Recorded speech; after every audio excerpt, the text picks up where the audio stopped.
ফেনীতে মৌসুমের সর্বোচ্চ বৃষ্টিপাত, মুহুরী নদীর পাড় ভেঙে দোকান নদী গর্ভে। টানা এই ভারী বর্ষণে ফেনী শহরের রামপুর শাহীন একাডেমি এলাকা, পাঠানবাড়ি, নাজির রোড, পেট্রো বাংলা সড়ক সহ বিভিন্ন জায়গায় চরম জলাবদ্ধতা দেখা দিয়েছে।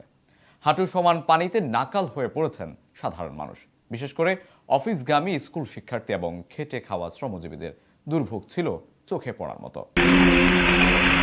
টানা বৃষ্টির কারণে শহরের রামপুর শাহীন একাডেমি রোড, পাঠানবাড়ি, নাজির রোড, পেট্রো বাংলা এলাকা ও শহীদুল্লাহ কায়সার সড়কে হাঁটু সমান পানি জমে আছে। এতে ভোগান্তিতে পড়ছেন স্কুল কলেজের শিক্ষার্থী, অফিসগামী মানুষ ও দিনমজুর শ্রেণীর মানুষ।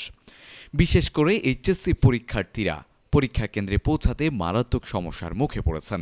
এদিকে টানা বর্ষণে ফুলগাজী উপজেলার শ্রীপুর রোড এলাকায় মুহুরী নদীর পাড় ভেঙে দুটি দোকান নদী গর্ভে বিলীন হয়ে গেছে।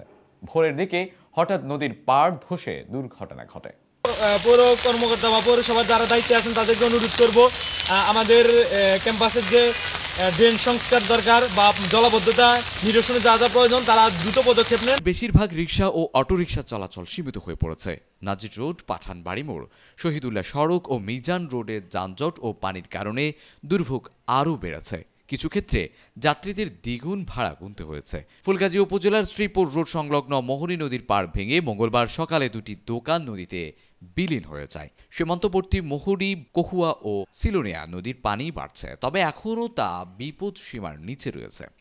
ভুক্তভোগীদের অভিযোগ, নদী ভাঙনের জন্য দায়ী অবৈধভাবে বালু উত্তোলন। আগে থেকেই স্থানীয়রা নদী পার রক্ষায় প্রয়োজনীয় ব্যবস্থা গ্রহণের দাবি জানিয়ে আসছিলেন, কিন্তু কার্যকর কোনো উদ্যোগ নেওয়া হয়নি বলে জানান তারা। জলাবদ্ধতা ও নদী ভাঙন দুই বিপর্যয়ের মুখে ফেনীর জনগণ। স্থানীয়রা বলছেন, পরিকল্পনার অভাব, দুর্বল ড্রেনেজ ব্যবস্থা ও নালার অচল ব্যবস্থা দুই দুর্ভোগের মূল কারণ। প্রতি বছর এই বর্ষাকালে একই চিত্রের পুনরাবৃত্তি ঘটে। Text report, Mihirul Miraj, news Times.